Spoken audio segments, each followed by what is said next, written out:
Good morning dear students कल हमने कुछ एनालिटिक फंक्शन के ऊपर कुछ हमने प्रॉब्लम सॉल्व की थी। सीआर इक्वेशन का भी जिसमें यूज़ किया था। तो कल जो आपने प्रॉब्लम्स ली थी उनमें मेनली क्या था कि आपको अपने फंक्शन को ये बताना था कि वो एनालिटिक है या नहीं है, और एनालिटिक को दिखाने के लिए आपने कौशी रीमान इक्वेशन को भी सेटिस्फाई करा के दिखाया था। तो आज भी आपको कुछ ऐसा ही काम करना है। और कल जो आपने लास्ट का क्वेश्चन किया था तो उसमें क्या किया था, आपने ओरिजिन पर चेक किया था कि आपका फंक्शन एनालिटिक है या नहीं है। क्योंकि जब आप बात करते हैं ओरिजिन और ओरिजिन के अदर, तो दोनों अलग अलग चीज़ें होती हैं। जब आप ओरिजिन के अदर कहीं किसी पॉइंट पर फंक्शन को बताते हैं कि वो एनालिटिक है, तब आप केवल सीआर इक्वेशन को सेटिस्फाई करा के दिखा देते हैं और आपका काम बन जाता है। लेकिन जब आप बात करते हैं ओरिजिन की, तो ओरिजिन पर आपको सीआर इक्वेशन को तो सेटिस्फाई कराना ही कराना है, साथ ही साथ ये भी देखना है कि फंक्शन का डेरिवेटिव ओरिजिन पर एग्जिस्ट भी करता है या नहीं करता है, और एग्जिस्ट करने के साथ साथ वो यूनिक भी होना चाहिए। तो कल आपने लास्ट में ही क्वेश्चन लिया था, आज भी एक या दो इस टाइप के क्वेश्चन लेंगे। आज का लेक्चर बहुत ज़्यादा बड़ा नहीं होगा, लेकिन आज के लेक्चर में आपको दो क्वेश्चन इसी प्रकार के डिस्कस करने हैं। तो आइए करते हैं इस चीज़ की शुरुआत। तो फर्स्ट क्वेश्चन आपको दिखा हुआ है यहाँ पर, ये लिखा हुआ है सामने आपकी स्क्रीन पर है। सो दैट द फंक्शन, ये लिखा हुआ है फंक्शन आपको एफ जेड दिखा हुआ है under root X Y. Z किसका फंक्शन है? एक्स और वाई का। Is not regular. रेगुलर, ये जो आपने रेगुलर भी नाम लिखा है, ये भी एनालिटिक फंक्शन का ही नाम होता है। एनालिटिक फंक्शन को कभी कभी रेगुलर फंक्शन भी कहा जाता है, मोनोजेनिक फंक्शन भी कहा जाता है, इसके अलग अलग नाम है। तो ये अंडर रूट एक्स वाई का क्या कहा गया है? Is not regular at origin. आपको बताना है कि ओरिजिन पर रेगुलर नहीं है। ऑल दो C R equation are satisfied there. मतलब सी आर इक्वेशन सेटिस्फाई करता है, फिर भी ये फंक्शन क्या है? ओरिजिन पर एनालिटिक नहीं है। तो आप क्वेश्चन में ही समझ गए हैं कि आपको इसमें क्या दिखाना है, कि ये दिखाना है कि सी आर इक्वेशन तो सेटिस्फाई होगी, लेकिन ओरिजिन पर इसका डेरिवेटिव एग्जिस्ट नहीं करेगा। तो आइए शुरुआत करते हैं इसकी। तो इसका जब सोल्यूशन आपने करना शुरू किया तो आपने फंक्शन को लिया अपना। तो सबसे पहला काम होता है फंक्शन को रियल और इमेजनरी पार्ट में आप ब्रेक करते हैं। तो यहाँ पर तो आपको केवल रियल पार्ट ही दिया हुआ है, क्योंकि आयोटा वाला पार्ट यहाँ पर नहीं दिया हुआ है। तो यू एक्स वाई आपका ये हुआ, पी एक्स वाई जीरो होगा। ओरिजिन पर डेरिवेटिव निकालने के लिए कल भी आपको जो फॉर्मूले बताए थे उन्हीं का आज भी मैं यूज़ करूँगा।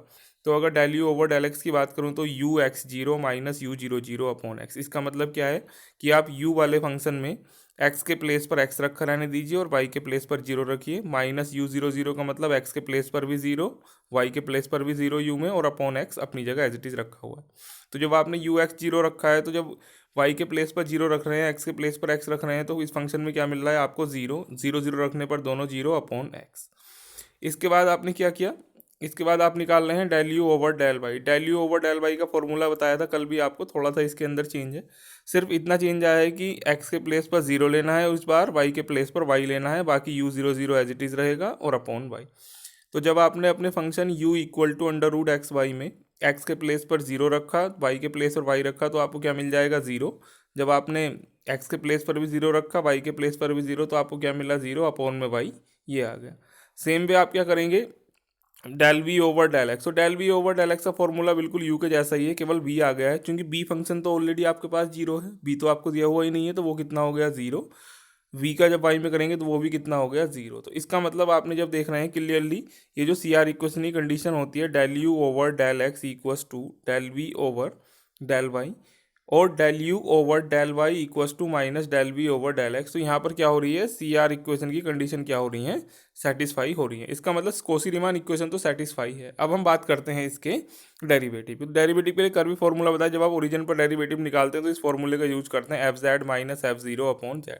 एफ जेड आपके पास ये रहा, एफ जीरो का मतलब फंक्शन की जीरो पर वैल्यू वो जीरो है, और जेड कितना होता है? एक्स प्लस आई। अब आप एक कॉमन पाथ ले लेते हैं, जैसे कल आपने y equal to X square लिया था, आज क्या ले लेते हैं? Z tending to zero along y equal to M X. ये एक फेमस सा पाथ होता है, y equal to M X ले लें, y equal to M X square ले लें, इस टाइप का। तो ये आप जनरली ले लेते हैं। तो जब आपने y equal to M X यहाँ पर आपने लिया, तो जब y की वैल्यू आपने एम एक्स रखी यहाँ पर, ऊपर ऊपर लिखे हुए, जहाँ पर मैं ये आपको दोबारा से एक बार टिक करके दिखाता हूँ, इस वाले क्वेश्चन, इस वाले फंक्शन में y equal to M X रखा, तो यहाँ पर कितना आ गया? एम एक्स स्क्वायर, नीचे कितना रहा? एक्स, और वाई की जगह रखने पर वन प्लस आयोटा है। जब आपने लिमिट निकाली तो क्या हो जाएगा? एक्स से एक्स कैंसिल हो जाएगा, बाहर आकर वन प्लस आई एम बचा। लिमिट जब आप देख रहे हैं तो ये जो लिमिट आई है आपकी, तो नीचे लिखा हुआ है this limit is not unique. ये लिमिट यूनिक नहीं है। क्यों यूनिक नहीं है? It's depend on M. M की अलग अलग वैल्यू के लिए, क्योंकि एम तो यहाँ पर कॉन्स्टेंट है, तो एम की अलग अलग वैल्यू के लिए आपको अलग अलग लिमिट्स मिलती रहेंगी। इसका मतलब आपकी लिमिट यूनिक नहीं है। तो जब आपकी लिमिट यूनिक नहीं होती है तो मतलब लिमिट एग्जिस्ट नहीं करते हैं, मतलब फंक्शन का डेरिवेटिव एग्जिस्ट नहीं करता है। तो आपने क्वेश्चन में जो लेके चले बहुत इंपॉर्टेंट क्वेश्चन है, काफ़ी बार आया है कि फंक्शन आपको क्या कर रहा है, सी आर इक्वेशन तो सेटिस्फाई कर रहा है लेकिन डेरिवेटिव एग्जिस्ट नहीं कर रहा है, इसलिए फंक्शन एनालिटिक नहीं है। तो ध्यान दीजिए, जब आप ओरिजिन की बात करते हैं तो आपको सी आर इक्वेशन को भी दिखाना है और डेरिवेटिव को भी दिखाना है, दोनों चीज़ें दिखानी है, क्योंकि नेसेसरी कंडीशन में आपने लिखा था कि सी आर इक्वेशन को सेटिस्फाई करेगा, ये तो एनालिटिक फंक्शन का कैरेक्टरिस्टिक हो गया, लेकिन खाली सिर्फ सी आर इक्वेशन को सेटिस्फाई करना एनालिटिक होने के लिए सफिशियंट कंडीशन नहीं है, साथ ही साथ डेरिवेटिव भी एग्जिस्ट करना चाहिए। तो ये एक इंपॉर्टेंट क्वेश्चन था आपने किया। आइए एक और क्वेश्चन लेते हैं इस टाइप का। ये क्वेश्चन है, हालांकि बहुत ज़्यादा इंपॉर्टेंट तो नहीं है क्योंकि काफ़ी इसमें कैलकुलेशन लंबी है, बाकी कंसेप्ट तो इसके अंदर भी वही है जो आपने लास्ट क्वेश्चन में लिया है, तो फिर भी देख लेते हैं एक और क्वेश्चन। ये आपसे क्या कहा, so that the function f z e की पावर माइनस जेड की power -4 that does not equal to zero and f zero equal to zero, function की वैल्यू जीरो पर जीरो है, is not analytic at z equal to zero, कि z equal to zero पर function क्या है, analytic नहीं है, although C R equation are satisfied at the point. वही बात इसमें भी कही गई है कि सी आर इक्वेशन तो सेटिस्फाई करेगा लेकिन ये फंक्शन भी एनालिटिक नहीं होगा। तो यहाँ पर भी आपको, आप समझ गए होंगे वर्किंग कैसे करनी है, लास्ट 2 क्वेश्चन में आपने जैसा काम किया है वैसे ही आपको करना है। आप अपना फंक्शन यहाँ पर लिया, एफ जेड आपको दिया हुआ है, जेड की वैल्यू आप जानते हैं एक्स प्लस आई वाई होती है, वो आपने रखी, -4 है तो नीचे ये आ जाएगी। अब आपने क्या करा, इसका कॉन्जुगेट से मल्टीप्लाई करी, कॉन्जुगेट से आपने क्या कर दिया, डिवाइड कर दिया अपने अपने क्वेश्चन को रियल और इमेजिनरी पार्ट में ब्रेक करने के लिए। ये करने के बाद आपके पास जो फंक्शन मिलता है वो आपको ये मिलता है, ठीक है। पावर ऊपर हो गई, नीचे क्या हो गई आपके पास, नीचे X plus iota by X minus iota by X square plus Y square, इसको आपने बाहर ले लिया। जब आपने एक्स माइनस आयोटा वाई की पावर 4 खोलेंगे तो ये आपके पास फंक्शन आ जाएगा। 4 पावर के लिए आप एक बार स्क्वायर करके एक और बार स्क्वायर कर सकते हैं। तो वो बेसिकली आपके पास ये फंक्शन बना है जिसको आप यू प्लस आई बी की फॉर्म में लिखना जानते हैं, ठीक है। तो आपने इसमें क्या करा, ये आपने जब u प्लस आई बी की फॉर्म में लिख रहे हैं तो e की power minus X square plus Y square 6x square minus X square plus Y square upon 4, तो ये तो आपके पास एक सिंपल पार्ट हो गया, ठीक है। ये तो आपके पास क्या हो गया, एक तरीके से आप कह सकते हैं कि ये जो आपने कॉमन लिया और इतना पार्ट को आपने ये कहा। जब आप आगे की बात करते हैं तो आपके पास क्या आता है, ई की पावर आई थीटा, क्योंकि अगले नेक्स्ट वाले जब आप इसकी मल्टीप्लाई अंदर करेंगे तो आयोटा आ गया है। आई थीटा का मतलब क्या होता है, कोस theta plus i sine theta. ई की पावर आई थीटा आप जानते भी हैं डिवाइवर्स थ्योरम से, कितना होता है, कोस theta plus i sine theta, क्योंकि नेक्स्ट वाले फंक्शन में आपके पास आयोटा आ गया है। आयोटा कौन सा वाला, ये वाला। तो यहाँ पर ई की पावर में आप देख रहे हैं कि यहाँ पर -1 upon x square plus Y square, ये तो बाहर है, और साथ ही साथ आयोटा के साथ 4x Y x square minus Y square, तो ये कितना हो गया आपके पास, ये जो कॉमन वाला पोर्शन था ये तो आपने बाहर ले लिया, इसमें कोई ज़्यादा प्रॉब्लम वाली बात नहीं। जब आप इस पोर्शन को ले रहे हैं तो ये कितना आ गया, cos theta plus i sine theta, और थीटा कितना है, ये आ गया हमारे पास x y x square minus Y square, और नीचे जो आपको ये पावर 4 दी हुई है, क्योंकि इसकी भी अंदर गुणा आपको करके लिखनी है। ध्यान दीजिए एक बार फिर से, जब आपने पहले वाले फंक्शन में गुणा की तो ये आपका इजी सा स्टेप था, ये आपका बन गया। जब आप दूसरे स्टेप की बात कर रहे हैं तो उसमें आयोटा आ रहा है, माइनस माइनस प्लस हो गया, तो ई की पावर में कितना आ गया, 1 upon x square plus Y square की power 4 i x y x square minus Y square, यानी ई की पावर आई थीटा। थीटा कितना है आपके पास, थीटा को एक बार मैं फिर से डिनोट कर देता हूँ, थीटा कितना है आपके पास, ये जिस पोर्शन को मैं हाईलाइट कर रहा हूँ यह है कोस theta plus i sine theta. तो जब आपने इसका u और v में देख रहे हैं तो u पार्ट इसका कितना बना है वो देख लेते हैं। तो u आपके पास रहा कितना, ये हिस्सा, इतने को आप क्या कहेंगे, u कहेंगे, बाहर मल्टीप्लाई इसकी हो रखी है, और ये कितना हो गया u।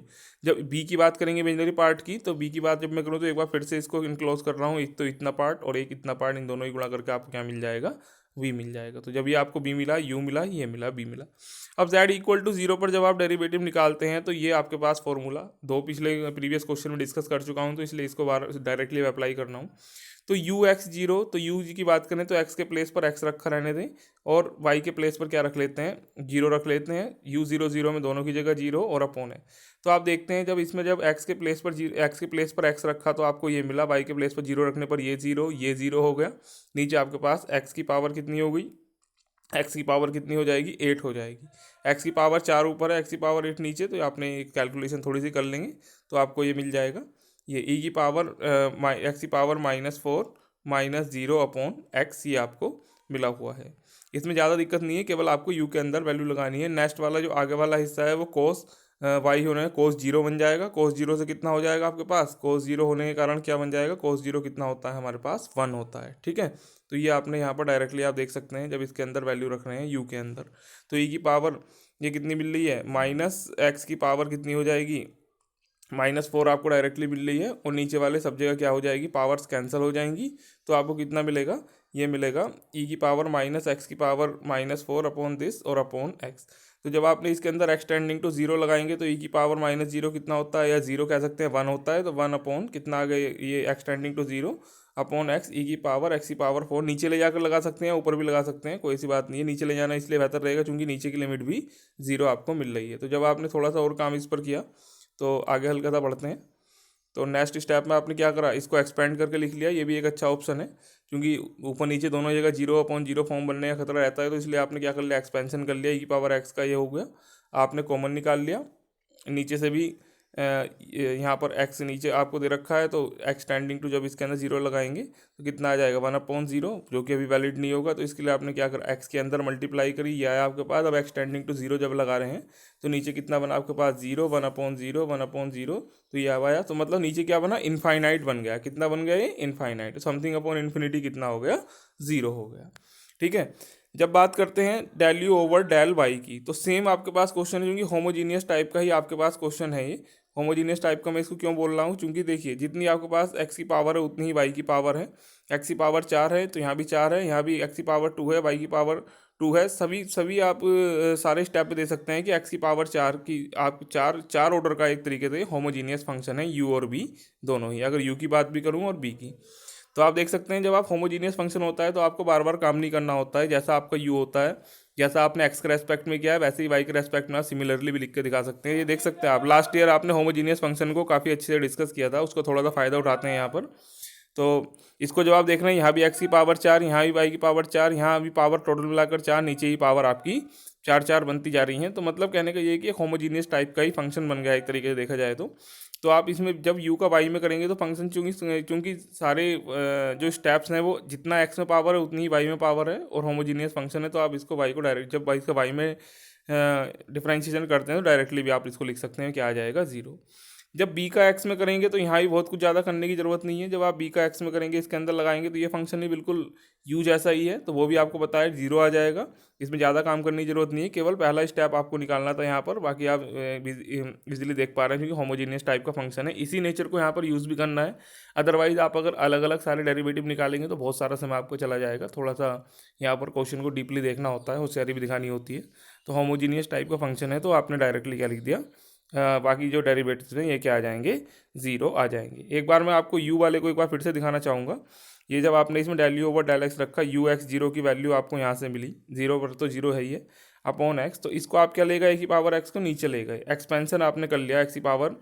ये आपके पास क्या हो जाएगा, नीचे जब लेकर चले गए तो 1/x ई की पावर एक्स की पावर -4, यानी 1 यानी ई की पावर आपने किसका एक्सपेंशन किया है,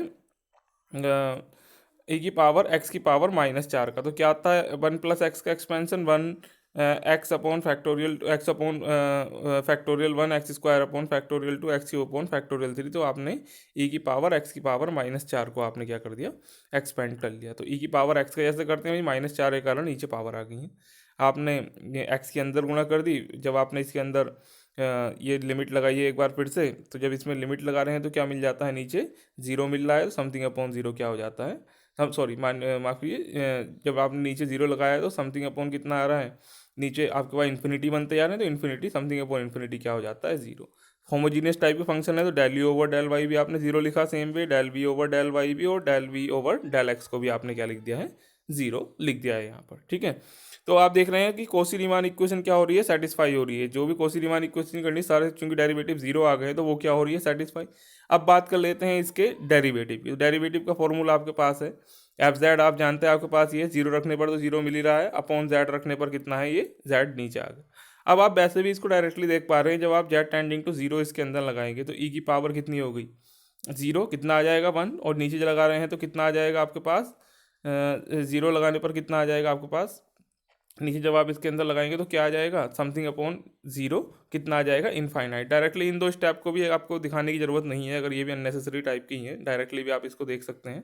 यहाँ पर, या इसकी भी आपको ज़रूरत नहीं पड़ रही है इसकी भी। डायरेक्टली आप देख पा रहे हैं कि नीचे चूंकि जीरो बना हुआ है, लिमिट क्या आ जाएगी आपके पास, इनफाइनाइट।